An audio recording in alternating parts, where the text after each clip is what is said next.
नमस्कार। आज हम बनाने वाले हैं रसमलाई। रसमलाई एक ऐसी मिठाई है जिसे खाना सभी पसंद करते हैं। यह मिठाई केवल दूध से बनाई जाती है। तो आज हम जिस तरीके से रसमलाई बनाने वाले हैं, यह मुंह में जाते ही घुल जाने वाली है। यह मिठाई बनाने के लिए बहुत ज्यादा चीजों की जरूरत नहीं पड़ेगी। यह सिर्फ 3 चीजों से बन जाती है। आप देख सकते हैं कितने स्पंजी रसमलाई हमारे बने हैं। तो चलिए हम शुरू करते हैं रसमलाई बनाना। रसमलाई बनाने के लिए हमने यहाँ पर 1 लीटर फुल क्रीम दूध लिया है। तो सबसे पहले हम दूध को उबालेंगे। दूध का पतीला हमने गैस पर रख दिया है। गैस को हम तेज कर देते हैं जिससे दूध जल्दी से उबल जाए। दूध को हमें बहुत ज्यादा नहीं उबालना है, केवल इसे हम 1 उबाल आने तक उबालेंगे। रसमलाई बनाने के लिए हमने भैंस का दूध लिया है, क्योंकि भैंस का दूध गाढ़े होते हैं और इसमें छेना भी ज्यादा बनते हैं। आप चाहे तो पैकेट वाला दूध ले सकते हैं, उससे भी रसमलाई अच्छे बनते हैं। दूध में 1 उबाल आ चुका है। अब गैस को हम बंद कर देते हैं। दूध को हम नीचे उतार कर रख देते हैं जिससे इसका तापमान हल्का कम हो जाए। जब तक के दूध ठंडे हो रहे हैं तब तक के लिए हम नींबू को निचोड़ लेते हैं, क्योंकि हम नींबू से दूध फाड़ेंगे। यहाँ पर हमने 2 नींबू 2 भागों में काट कर लिया है। नींबू को हम इसी बाउल में निचोड़ लेते हैं।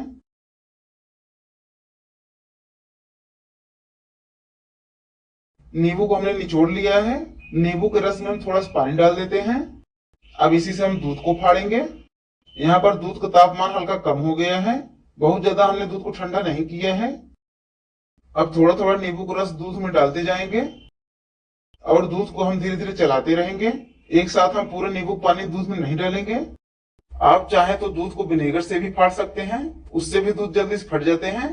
इसे हम तब तक चलाएंगे जब तक दूध पूरी तरह से फटकर अलग न हो जाए और दूध का पानी हल्का ग्रीन न हो जाए। अब दूध धीरे धीरे फटने लगा है, लेकिन ये अभी पूरी तरह से अलग नहीं हुआ है।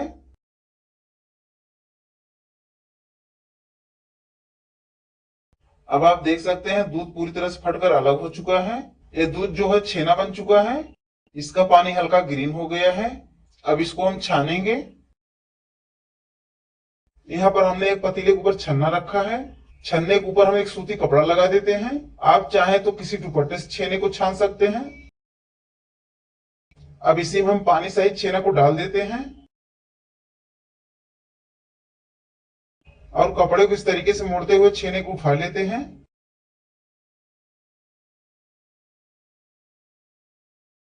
ये जो छेने का पानी है इसको आप फेंके नहीं, ये बहुत काम की चीज है।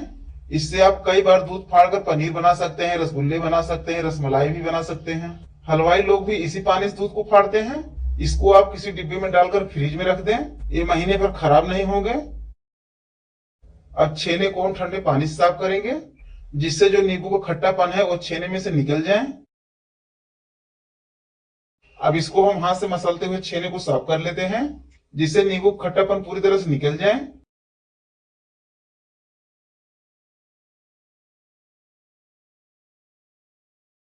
छेना को हमने अच्छे से साफ कर लिया है। अब छेने को हम कपड़े सहित मोड़ते हुए इसका पानी निचोड़ कर निकाल लेते हैं।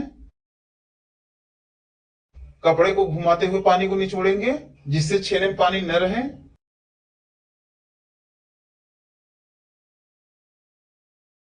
छेने में से पानी निचोड़कर हमने निकाल दिया है। अब हम इस बड़ी थाली में छेने को कपड़े से निकाल लेते हैं।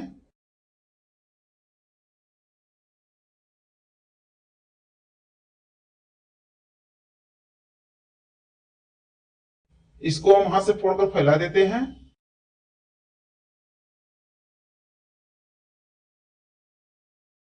अब छेने में हम 1 चम्मच अरारोट डालेंगे।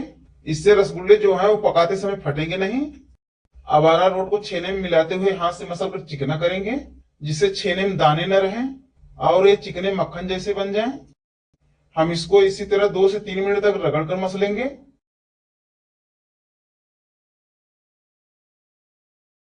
छेने को हमने रगड़ कर एकदम चिकना कर दिया है। आप देख सकते हैं छेने कितने चिकने बन गए हैं। इसमें बिल्कुल दाने नहीं हैं, ये एकदम मक्खन जैसे हो गए हैं। अब इसका हम लोई बनाएंगे। पहले हम थोड़ा सा छेना हाथ में ले लेते हैं। अब इसको हम दोनों हाथ से रोल करते हुए इसका लोई बना लेते हैं। हम छोटे छोटे साइज के लोई बना रहे हैं, बहुत बड़े साइज के लोई हम नहीं बनाएंगे। आप चाहें तो रसमलाई को बड़े साइज में भी बना सकते हैं। सारे छेने के लोई हमने बना लिया है। अब इसका हम रसमलाई बना लेते हैं। पहले एक लोई हम हाथ में लेंगे अब इसको दोनों हाथ से मसलते हुए चिकना गोल करेंगे और अब हम इसे हल्के हाथ से चिपटा कर लेते हैं। इसी तरीके से हम सभी लोहे की रसमलाई बना लेते हैं। रसमलाई को हम बहुत चिपटा नहीं बना रहे हैं, अगर ये ज्यादा चिपटा रहेंगे तो पकाते समय फट जाएंगे, इसलिए हम इसको हल्का ही चिपटा करेंगे।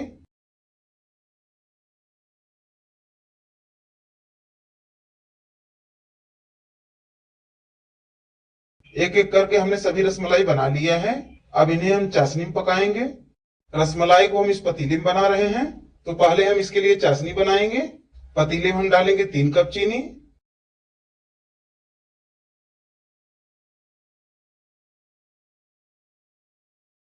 और इसमें हम 4 कप पानी डालेंगे।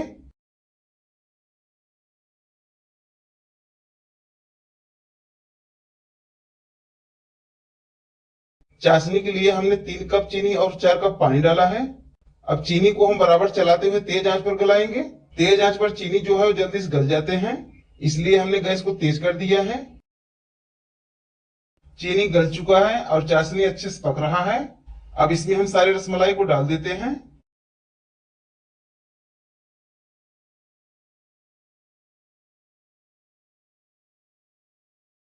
अब इसे हम ढककर तेज आंच पर 10 से 12 मिनट तक पकाएंगे और बीच बीच में हम इसको खोलकर चेक करते रहेंगे। लगभग 5 मिनट बाद हम ढक्कन हटाकर रसमलाई को देख लेते हैं। अब आप देख सकते हैं किस तरीके से रसगुल्ले फूल रहे हैं। अब सभी रसगुल्ले को हम धीरे धीरे पलट देते हैं। गैस को हम धीम करके धीरे धीरे पलट देते हैं ताकि ये दोनों तरफ से अच्छे से पक जाएं। अब गैस को हम तेज करके फिर से ढक देते हैं।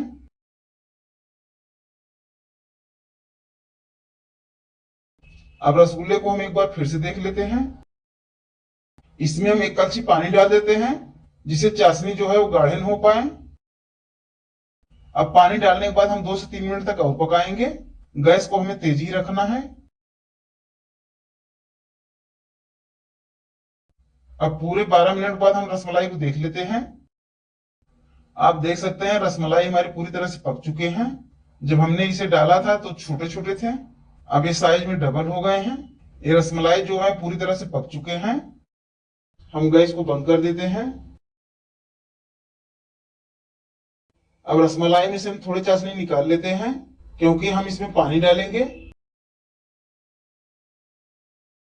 इसमें से आधा चाशनी हमने निकाल लिया है। अब इसी पतीले में हम 1 कप फ्रिज का ठंडा पानी डाल देते हैं। इससे जो रसमलाई है वो टाइट नहीं होंगे, मुलायम बने रहेंगे। अब रसमलाई के लिए हम रबड़ी को तैयार करेंगे। रबड़ी तैयार करने के लिए हमने गैस पर कढ़ाई रख दिया है। कढ़ाई में हम लगभग आधा लीटर दूध डाल देते हैं। अब दूध को चलाते हुए हम इसे उबाल लेते हैं। गैस को हम तेज कर देते हैं, जिससे दूध जल्दी से उबल जाए।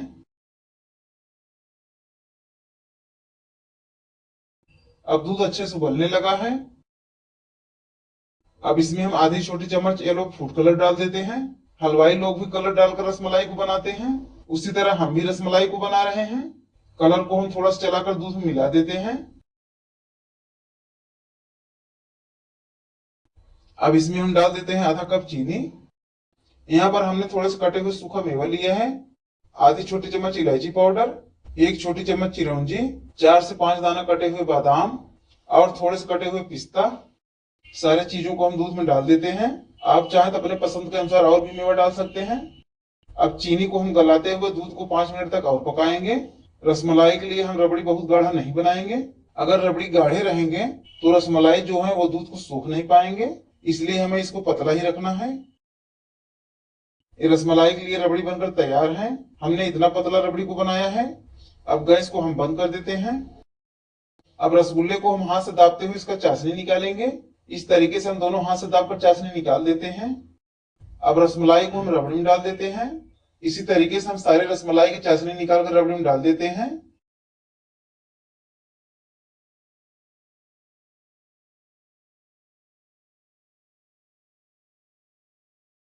सारे रसमलाई को हमने रबड़ी में डाल दिया है। अब इसे हम ट्रे में निकाल लेते हैं। एक एक पीस हम रसमलाई ट्रे में लगाकर सेट कर देते हैं।